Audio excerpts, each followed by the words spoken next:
Mabuhay! Welcome back to my channel. This is Daryll again. In today's video, I'm gonna answer some of the frequently asked questions of people who want to apply the BEDA program.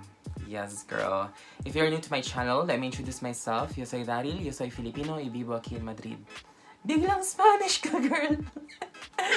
So, ako po si Daryll. Nakatira po ako dito sa Madrid and I am a language assistant.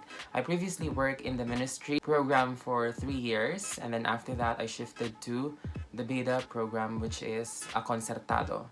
So, we talked about concertado before being a semi-private school and that's where I'm working at these days.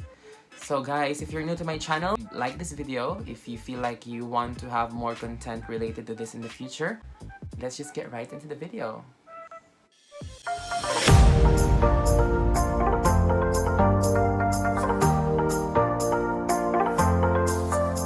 So as I was saying, today I'm going to talk about the frequently asked questions about the BEDA program. Actually, this is my first month in the BEDA program and so far so good. I've been working a lot with teachers these days in spite of the difficulty we have because of coronavirus, but we're doing well. So the first thing is, here it is. So gagawin ko na lang siyang Taglish so that, I don't know, para hindi masyadong mahirap mag-English. Hindi para marunong mag-English.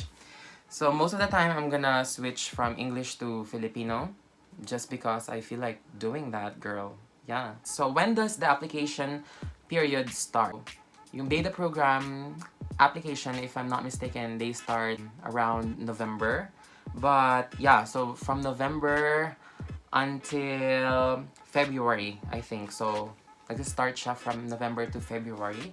So you can do your application between those months. However, there are times when they also open applications after that because they are in need of more language assistance. So, yun yung time frame niya. Kung gusto niyo mag-apply, you can check out their website on this months. Next question, how do I submit my application? So you can apply online. I also did that. Even if I'm here in Madrid, like I just have to go online and submit and fill out everything. So if you are overseas, abroad, you just have to check their page and submit your application. So, do I have to have a TEFL certification? Actually, yung TEFL certification, very important siya kasi kung hindi ka naman teacher, it will help you a lot in understanding how a teacher work in a classroom. Basically, meron tayong idea on how a teacher works based on our experience as a student. Pero kasi pag language assistant ka, iba yung role mo. I suggest that if you don't have any teaching experience, you can get a TEFL certificate. But in the website of BEDA, they don't require anyone to have a TEFL certificate. But it helps. So next question, do I have to be a native speaker? Not necessarily, as long as they say in their website, okay, so I noted it down. They say that phonetics and phonologies are important parts of language assistance role. Native speakers are the best model for this. However, we are happy to accept applicants with a native level of spoken English regardless of nationality and origin. They're actually like fair and in this part because not only native speakers can apply. So pwede rin yung mga hindi native speakers na merong fluency sa language. So kung ikaw sa tingin mo ay you have what it takes to be a language assistant, if you feel like your English level is C2, which is the proficient level, you can apply in the program. Kasi magtuturo tayo ng mga bata. So kung hindi natin alam i-explain yung mga grammatical rules or yung mga how to pronounce things, then it will be really difficult for the kids. So ano yun kung mali-mali yung ituturo mo, diba? So, yun yung magiging struggle. So, make sure that if you feel like you are confident enough and you have reached the proficiency level, which is C2, then you can apply in this program. Next one, do I need a university degree? Okay, so titingnan ko dito. Okay, so it says, it's a requirement to present a bachelor's degree at orientation in September. So, hindi kailangan teaching degree, pero kailangan nakatapos ka ng bachelor's degree mo. Kasi kung hindi, hindi ka nila tatanggapin. So, pwede kang, kunwari, nakatapos ka ng marketing, business ad, or similar to that. Pero, yun nga, kapag wala kang university degree, hindi ka pwedeng mag-apply. So, in the case of Filipinos, I think most of us have university degrees naman. So when we finish our undergraduate degree, so pwede na yun, pwede ka mag-apply kahit hindi teaching. However, mas priority syempre nila kung teacher ka kasi titingnan nila, mas marami siyang experience as a teacher. So, yun yung una nilang mga tinitingnan. Okay, so, do you accept half-yearly placements? So, tumatanggap din sila ng half-year placements. So, yung mga kalagitnaan ng taon, ganyan, parang nangangailangan sila ng assistance kasi syempre may mga emergency. Sometimes mga assistants biglang uuwi sa bansa nila or may mangyayari na hindi inaasahan. Kinakailangan na mapalitan yung auxiliar o yung assistant na yon. So, minsan, naghahanap din sila ng replacement kahit na kalagitnaan na ng taon na kahit parang almost matatapos na, di ba? So, yun siya. What are the program dates? So, yung program, nagra-run siya from September to June. So, mid-June. Okay? So, yun yung kagandahan niya. So, from September to mid-June. Kasi dati, dun sa ministry program, 3 years ako dun. And then, we usually start at, first week ng October na. So, from October to June. Whereas dito naman sa BEDA, we start in September. Can I apply from within Spain? Syempre naman, since actually mas madali kung nandito ka nag-a-apply, meron ka ng visa dito at i-renew mo na lang if you are going from another program which is the ministry, halimbawa, mas madali na lang i-process yung papers. Kaya, mas okay. Pero if you're outside of Spain, nakalagay rin dito sa notes ko, pwede kang mag-apply. So there are also like some auxiliares who came from Japan, for example, and China, I think. So, Filipinos who were teaching in China and Japan who went directly to the BEDA program. So, they didn't really have to be in the Philippines applying for it. Okay? So, pwede siya. Ngayon, you will just need enough time to process everything, but it's not necessary that you need to be in the Philippines while applying for the program. Can I come to Spain before orientation and travel? Well, you need to consult the Spanish consulate about it. I think it's quite difficult, especially these days because of coronavirus. I don't know how people from the Philippines, for example, applied and if they're already here when everything started. So, I'm gonna let you know, guys. And if to those of you who are watching, if you feel like you want to add more information about this video, please comment down below. I might be missing out some things, so I want you to learn with me and I learn from you guys. So next, do I get a work contract? Do I get a work contract and work visa? So you can't get a working visa. It's just a student visa. So hindi siya working visa. You're not here because you have a working visa, but rather a student visa. What if I am from the EU? So this one, we're not gonna touch more about this because, I mean, most of my followers are from the Philippines, girl. But just so you know, like if you are from the EU, it's just easy for them actually to be in the auxiliary program because they're already in Europe. Not a lot of hassle, which is unfair. Shut up. So it says here actually that all language assistants are students of university with comillas. However, Europeans do not need a student visa. They don't need a student visa to be here. Like if you are British or like anywhere from Europe, you don't need a visa to be here because you're from the EU. So that's one of the benefits that they have. Do I need to speak Spanish? Basically, like the Spanish level that is required is probably like, no, it's not required. I'm just kidding. So it's not required to speak the language. However, if you know the language, it will be easier for you to do the papers that you need to do when it comes to visa and looking for a flat and everything. So it just helps you, but it's not necessary to be admitted in the program. Can I choose where I am placed? So, actually, with the ministry program, you can choose, but with the BEDA program, you cannot. So you can just put your preferences when it comes to the group that you want to teach, but you cannot choose where you can be placed. You know, like, oh, I want in this area. You can just say like in which area, but not the school where you want to teach. It's just like they offer you something, and if you want it, you get it. If not, they're just gonna give it to someone else. Or if you reject like their offer, there are also like instances wherein you could be offered another one, but rarely do I encounter people who do that. So yeah, so if you're given something, then just accept it, girl, because you might not be able to get another one. So yun siya, tip siya. Can I choose the number of hours? No. Okay, so it says in their website that hours are determined by the schools. They range from 18 to 24 and are assigned at random. So you don't get to choose the hours. Actually, this year, mga best, hindi ko in-expect na 18 hours lang ako. Pero happy ako kasi with my free time, I can do a lot of things, which is I'm grateful for. 24 hours, basically, mas malaki yung pay, parang 1,000 something. Pag 18 hours naman, parang mga 700 to 800. So, 800 pag 800 euros kapag gross, kapag net naman mga 700 plus, na laki ng ano, diba? So, it's good for me because if I study in the afternoon and I do private classes, which I really enjoy, then I'm fine with that actually. So, I'm really happy that I was just given 18 this year. Is there an age limit for applicants? They say that in their website, they say that currently they don't have any age limit. So, kahit ano ka pa, from 18 years old, well, just make sure that you finish your bachelor's degree, because if not, they're not gonna accept you, even if you're too young.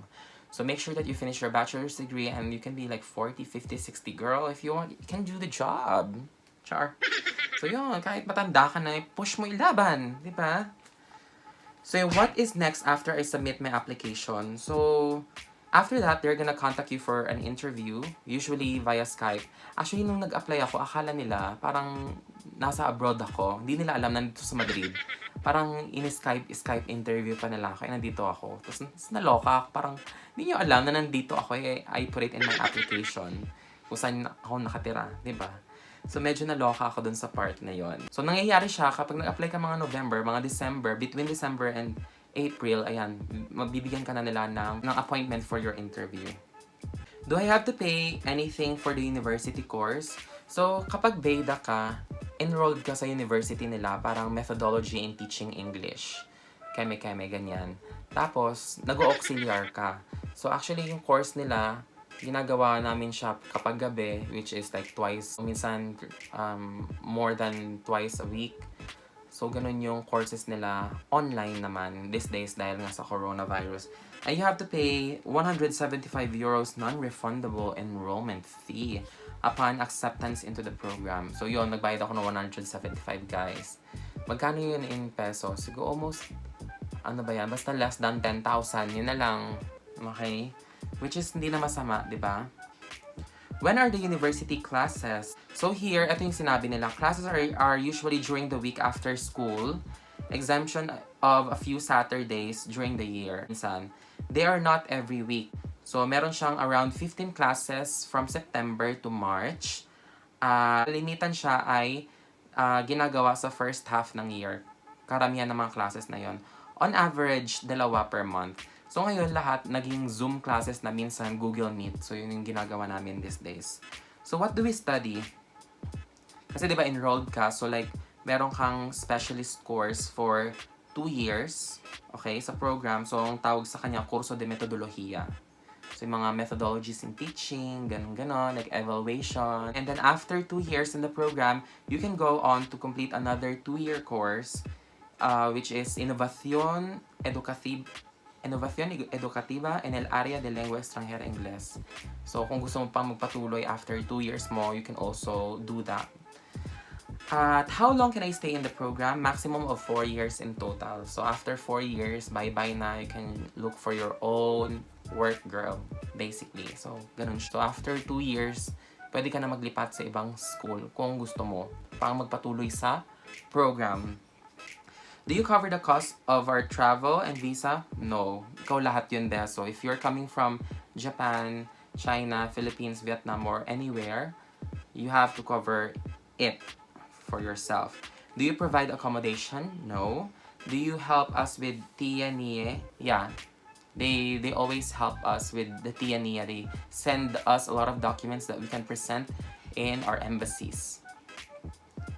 Embassies and also like here in their extranjeria. What else? Do you help us with the NIE of a dependent or family member? No, they don't do that.